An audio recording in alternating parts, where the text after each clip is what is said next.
The WNBA just dropped a statistic that should send shivers down the spine of every team owner, investor, and fan who cares about the future of women's basketball. One athlete, Caitlin Clark, drives 26.5% of the league's total economic output. Not 5%. Not 10. Over a quarter of the entire operation. Which means if she's not playing, more than 25% of the league's financial momentum grinds to a halt. While others waste time spinning theories about fabricated injuries and hidden agendas, I've been following the real trail out, and it leads to something far more dangerous. The league's $2.2 billion media rights agreement, the plan to expand to 16 teams by 2030, and the fragile structure holding professional women's basketball together. That structure is teetering. This isn't guesswork or rumor. This is cold, verifiable financial evidence pointing to what might be the most flawed business model in modern sports. In building around one superstar, the WNBA has created a single point of failure so large that her absence puts the entire enterprise at risk. If you want the real story behind the numbers, if you want to know why expansion may be on the brink, stay with me because this goes deeper than anything you've seen. By the end, you'll know exactly why the league's decision-makers are scrambling behind closed doors. Here's the roadmap. First, we'll break down the eye-opening math behind Clark's outsized economic leverage, a level of dependency that makes other leagues' star reliance look tame. Then we'll examine the now fragile expansion timeline. Finally, we'll trace the potential chain reaction that could unravel the $2.2 billion broadcast deal that was meant to secure the game's future. Let's tug on this thread and see just how deep the damage runs. The numbers don't exaggerate, even if the league wishes they did. Clark's influence isn't just remarkable, it's unprecedented and, frankly, alarming. When a single player commands over a quarter of a professional league's financial activity, she's not just a celebrity athlete, she's a structural vulnerability. Here's the math the other outlets won't touch. With Clark on the court, Indiana Fever home games draw about 17,000 fans. Without her, that figure drops to just over 8,000. That's not a dip, that's a nosedive. Ticket prices plummet between 47% and 71% the instant she's out of the lineup. Here's where the picture gets even more alarming. This isn't just an Indiana Fever problem. When Clark sits out, the shockwaves hit every team, every TV contract, every sponsorship agreement. League-wide viewership data makes it crystal clear. When she's on the floor, engagement surges across all platforms. When she's not, the entire WNBA ecosystem takes a hit. The online conversation mirrors that trend. Social media interactions tied to WNBA content are up 52% this season, but that surge is dangerously concentrated in one player's orbit. Remove Clark, and you're looking at metrics that could drag the league back half a decade. I've gone through the financial disclosures, and the pattern is undeniable. The league's expansion blueprint hinges entirely on sustained audience growth. But if that growth depends on one player's health and availability, it's not a stable business plan, it's a roll of the dice. Now let's unpack what expansion really means here. The WNBA is aiming to grow from 12 to 16 franchises by 2030. On paper, that's bold and forward-thinking. In practice, it rests on shaky ground. Each new team demands roughly $50 million in combined investment, covering startup costs, facilities, and market development. That's a $200 million bet on the assumption that interest and revenue keep climbing at today's pace. The problem? Today's pace is artificially propped up by Clark's unprecedented influence. Subtract her 26.5% contribution, and the financial case for expansion collapses. New markets would open to an audience that's instantly 25% smaller than forecast. Behind closed doors, the conversations are even grimmer. If Clark's career were to be cut short, if she opted for an overseas deal, or if recurring injuries kept her sidelined, the WNBA could be staring down a contraction reminiscent of the early 2000s. From what I'm seeing in investor calls and league strategy sessions, there's genuine anxiety about this over-reliance. The league knows it has built a revenue engine around a single player, and that the very success she brings makes the structure more fragile. She's the fuel driving expansion, but expansion that depends solely on her is inherently unsustainable. Which brings us to the unavoidable question: what happens when the load-bearing wall starts to crack? The deeper you dig into the WNBA's financial framework, the more apparent it is that they're operating in a danger zone. The $2.2 billion media rights agreement kicking in for 2026 assumes steady growth. But those projections treat Clark's influence as the baseline, not the anomaly it actually is. Here's the part almost nobody factored in when that massive media rights deal was signed. Networks aren't just paying for the audience you have today. They're betting on the audience you'll have tomorrow. When more than a quarter of your current economic engine is tied to a single athlete, you're essentially selling media partners a product that could vanish overnight. Piecing together insights from industry reports paints a picture that should keep every WNBA decision-maker up at night. ESPN, Amazon, and the rest of the broadcast lineup inked their agreements under the assumption that the league had built a self-sustaining growth curve. What they didn't price in was a dependency this extreme. Now we move into the gray zone. None of this is officially confirmed, but the buzz coming from sports business insiders is getting too loud to ignore. Multiple whispers point to media partners quietly raising concerns about audience drop-off during Clark's absence. Conversations inside broadcast boardrooms suggest an increasing realization that they may have paid premium prices for a far more delicate product than they believed. If a single player's absence can tank viewership by double-digit percentages, you're not dealing with a durable media property. Following the trail through sports business coverage reveals an uncomfortable truth. The WNBA pitched a model of steady, scalable growth, but what it actually has is growth balanced on a knife's edge. And the crisis doesn't stop there. The league's reliance on Clark collides head-on with another looming threat: the upcoming collective bargaining agreement negotiations. Players, riding the wave of record ratings, are preparing to push hard for higher pay and better conditions. From their perspective, the timing is perfect. For the league's balance sheet, it's a nightmare. Just as the WNBA is grappling with its over-reliance on a single superstar, it's facing demands that could more than double payroll. The numbers tell the story. The current average salary hovers around $120,000, with elite players earning up to $230,000. The new push? Top contracts approaching $500,000, with proportional increases across rosters. That's a league-wide payroll explosion landing at the exact moment revenue stability is most uncertain. Here's the brutal math. If salaries double based on today's audience figures and those figures nosedive by 25% because of Clark's absence, franchises will be staring at ballooning expenses and shrinking revenue. According to people close to the process, some owners are already voicing concern in private meetings. They're pinned between player demands built on current momentum and the sobering possibility that the momentum could evaporate with a single injury or overseas signing. The league will never say this out loud, but the signals in industry chatter are clear. Next year's CBA talks could be the moment when the Clark problem shifts from an alarming hypothetical to a full-blown financial crisis. Let's map out what a true system failure could look like, because this isn't some distant theoretical risk. It's a direct path the WNBA is already walking. Scenario 1. Clark suffers a career-ending injury. In a single day, 26.5% of the league's economic activity disappears. Attendance implodes. Ratings collapse. Sponsors demand to rewrite their contracts. The expansion calendar stalls, or dies altogether. Networks trigger audience clauses in their agreements, slashing payments or forcing renegotiations. Scenario 2. Clark chooses to head overseas, where she could earn far more than her WNBA salary. The economic fallout mirrors Scenario 1, with the added sting that the league's biggest star didn't have to leave. She decided to. Scenario 3. Clark stays healthy, but, over time, her dominance fades as the league evolves. The drop in economic impact is slower, but the endgame is the same.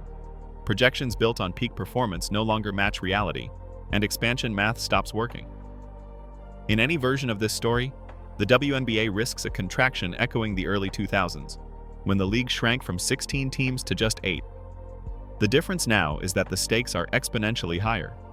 Expectations, capital commitments, and contractual obligations are all far greater. Expansion investors who put $50 million into new franchises could be staring down massive losses. Broadcasters would push for new terms. Salaries negotiated in a boom period could become impossible to pay. The ripple effect wouldn't just hit the pro league, it would flow into grassroots programs, college scouting pipelines, and even the global game. So what's confirmed and what's projection? The confirmed facts are solid. Clark drives 26.5% of league economics, as documented by multiple industry sources. The WNBA is locked into a plan to grow to 16 teams by 2030, with each addition costing around $50 million. And in 2026, a $2.2 billion media rights deal begins, built on audience projections that treat Clark's current impact as the baseline. The uncertainty lies in how and when that dependency cracks. Will Clark stay healthy? Will she remain in the league? How will media partners react if numbers slip? What will franchise owners do when revenues dip but expenses don't? Here's the business truth. No viable enterprise can survive when more than a quarter of its economics rests on a single point of failure. The WNBA has created exactly that vulnerability, whether by design or by accident. From industry insiders to seasoned sports executives, the private consensus is blunt. This degree of reliance on one player is unheard of in modern professional sports, and it's structurally unstable. While others chase rumors and manufactured drama, the real story has been hiding in plain sight. The WNBA's most spectacular success story, Caitlin Clark's unprecedented rise, is also its most dangerous weakness. This isn't about fake injury rumors or backroom conflicts. This is about a league that built its future on a foundation that could fracture at any moment. And here's the bitter irony. Clark's meteoric success has been so transformative that it's created the exact fragility that could one day undo the progress she's driven. The expansion plan, once meant to showcase the league's maturity, could instead be remembered as the proof of flawed planning. The media rights deal, once a beacon of financial security, could morph into a heavy liability if audience growth falters. From the outside, everything looks like forward momentum, more fans, more airtime, bigger deals. But peel back the numbers, and that same momentum starts to look like a dangerous liability. The WNBA has never been more celebrated, or more financially fragile. That's the uncomfortable truth league executives wrestle with in private, even as they project unshakable optimism in public. They're riding a tiger they can't safely get off. What isn't being said publicly is that contingency planning is already underway. Conversations in sports business circles suggest that behind closed doors, the league is mapping out possible responses to a range of Clark dependency scenarios, plans kept tightly under wraps. While no official statements confirm it, chatter among industry insiders points to expansion timelines being quietly re-examined and, in some cases, slowed. The tone in discussions around franchise investment has shifted. There's a new wariness in potential markets. It's the picture of a league loudly committed to aggressive growth while privately doubting the foundation it's standing on. One of the clearest tells is the sudden shift in marketing. The emphasis has moved from spotlighting Clark's record-breaking performances to promoting a narrative of league-wide growth and multiple stars. That isn't random, it's image control. They're trying to spread the story before media partners and investors realize just how concentrated the league's economics truly are. But the numbers still tell the story. Clark's contribution isn't just substantial, it's irreplaceable under the current model. No roster of other stars matches her economic pull. The ripple effects run deeper than most realize. Franchise valuations inflated by Clark-driven revenue are difficult to justify in sales talks. Expansion cities chosen on projections inflated by her popularity risk collapsing when the projections miss. Salaries negotiated in an era of Clark-boosted viewership could become impossible to sustain if that viewership dips. In effect, the league has staked its entire future on one player's continued dominance and health. That's not a sustainable growth strategy. It's a textbook case of catastrophic risk exposure. What's more troubling is that this risk wasn't hidden from decision-makers. Reports and internal assessments suggest the dependency was spotted early on, but tolerated as a necessary gamble for rapid growth. The hope was that Clark's initial impact could be used to build a durable audience base. Instead, her influence became the baseline for all financial planning. Now they're in a bind. Reducing her prominence hurts the bottom line instantly. Keeping the status quo leaves the league one injury, one career decision, or one performance decline away from a financial crisis. It's the very definition of a no-win situation, born from its own success. And internationally, the stakes are even higher. Clark's reach has sparked unprecedented global attention and sponsorship. but that growth is tied even more tightly to her individual presence than it is domestically. International networks and brands aren't buying into the WNBA as a whole. They're buying into Caitlin Clark as a once-in-a-generation phenomenon. If that phenomenon fades, the international income streams meant to fuel expansion could vanish even faster than domestic revenue. The league's pitch to global partners leaned heavily on Clark's worldwide market appeal. Remove her from the equation, and the WNBA's international reach could shrink back to pre-2024 levels in a matter of weeks, wiping out more than $50 million in potential annual revenue. For an organization already operating on tight margins, that kind of hit would demand immediate, sweeping changes to its structure. So where does that leave us? The WNBA is in the most precarious position it has ever faced, masked as its most successful era. Record-breaking ratings, wall-to-wall media coverage, historic expansion announcements, all sitting on a foundation that could collapse with little warning. The cruel irony is that Clark's meteoric success has also engineered the league's greatest vulnerability. Her outsized economic footprint has made the entire WNBA ecosystem dependent on her health, her decisions, and her longevity. League leadership is stuck between maximizing the current windfall Clark brings and building a sustainable model that doesn't hinge on any single player. The problem is, they may have waited too long. What once looked like a bold, confident expansion timeline now feels accelerated and unstable. The massive media rights deal that was touted as a landmark victory could easily turn into a liability if its audience projections, built on Clark's influence, prove unrealistic. Worse still, the league has effectively told its players, investors, media partners, and fans that today's numbers are the new normal. But those numbers are only possible with Clark in the lineup.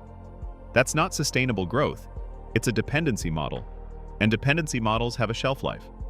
The question isn't if the WNBA will be forced to confront this reality, it's whether that confrontation will be a controlled adjustment or an outright collapse. Based on the math and structural factors, the latter is far more likely than most realize, and the stakes are far bigger than the league itself. The ripple effect from a WNBA in crisis could reshape the entire landscape of women's basketball worldwide. Women's college programs have leaned on the WNBA's growth to recruit top prospects, promising a thriving professional career path. If the league contracts or stumbles financially, those promises lose credibility, potentially slowing college program development for years. Overseas leagues, already competing for elite players, could gain the upper hand. If stability becomes questionable in the WNBA, it risks losing not just its current stars, but also its pipeline of future talent to more secure international opportunities.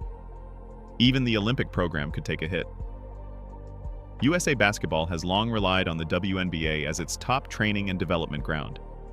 If that foundation weakens, the talent pipeline for the national team could be disrupted. In short, the Clark dependency crisis isn't just about one league or one star. It threatens the structural stability of the entire women's basketball ecosystem, from youth programs to the global stage. And here's the most unsettling truth. The league saw this coming and chose short-term gains over long-term stability. Conversations within the industry suggest alternative strategies were on the table.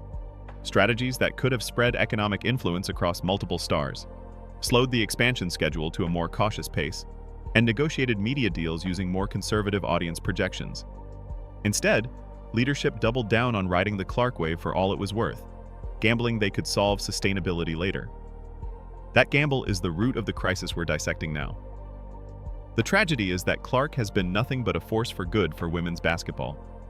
Her talent, charisma, and global appeal have elevated the sport to unprecedented heights. But the league's reaction has been structurally reckless. They turned a generational asset into a single point of failure. They converted inspiration into dependency, opportunity into exposure, and stability into risk. None of that is Clark's doing. It's the result of league mismanagement on a historic scale. So what happens next? The likely playbook is already taking shape. Public messaging will keep pushing the idea of league-wide growth and multiple stars, while behind the scenes, emergency measures will try to dilute Clark dependency. But those measures will be hemmed in by the commitments already locked into contracts, expansion agreements, and media rights obligations. Expansion dates will quietly shift, though any delay will be spun as strategic timing rather than crisis control. Networks will expect the audience numbers they were promised, even if internal data shows those targets are unrealistic. And player salary talks will become the flashpoint where theory meets reality.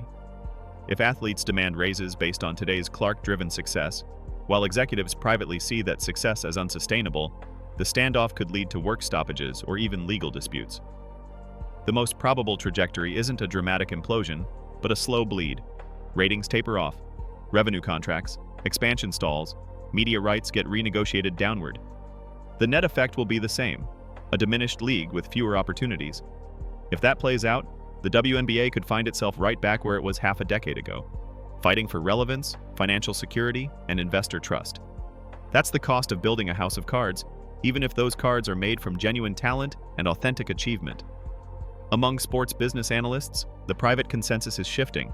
There's a growing recognition that the league's window to fix this is closing fast. The takeaway?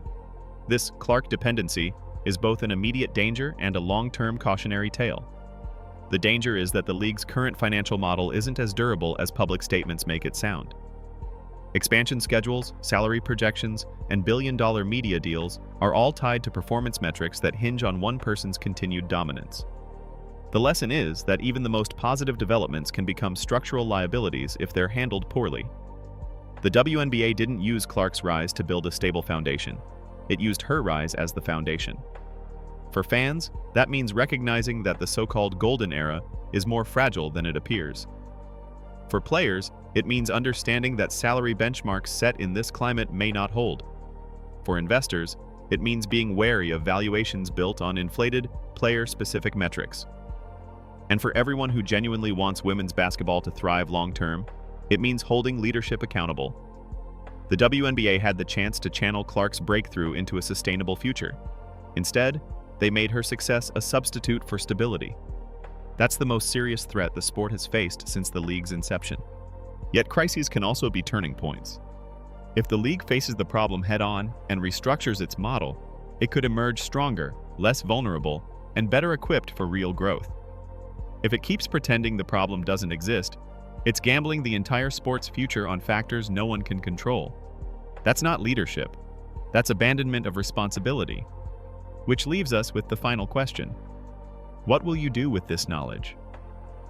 Now you've seen what others missed while chasing distractions. You understand why expansion could actually mean overextension, why media rights could become liabilities, and why the league's proudest achievement could also be its Achilles heel. You now hold the same core analysis that executives hope stays buried in closed-door meetings and niche industry reports. You know the math behind the dependency, and you know that corrections in sports economics are inevitable. But information without action is nothing more than passive observation. So here's your next step. Share this with everyone invested in women's basketball.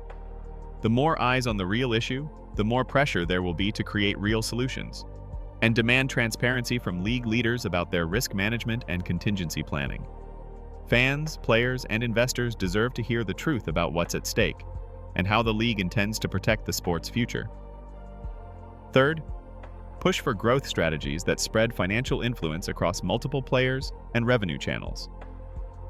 A truly stable league can't be built on one person's shoulders. And lastly, follow this channel for ongoing coverage as this story unfolds. This is far from over, and mainstream sports outlets aren't going to give you the unfiltered truth about what's happening behind the curtain. The WNBA's Clark dependency crisis is the most important, and least honestly discussed, storyline in women's sports. Now you've heard it. So here's my question to you. How do you see this playing out? Can the league realistically solve the dependency problem? Or are we watching the early stages of another contraction era? Drop your analysis below. This discussion is just beginning. Because when success turns into dependency, everyone loses, including the very player propping it up. The truth is buried in the numbers, the filings, and the closed-door meetings shaping the sport's future. We've traced the breadcrumbs to lay it all out. What happens next will come down to whether the league chooses transparency and sustainable reform, or doubles down on hope and over-reliance. Either way, we'll be here to track each move and expose every connection they'd prefer stayed hidden. That's what genuine analysis looks like when you're willing to follow the story to its real conclusion.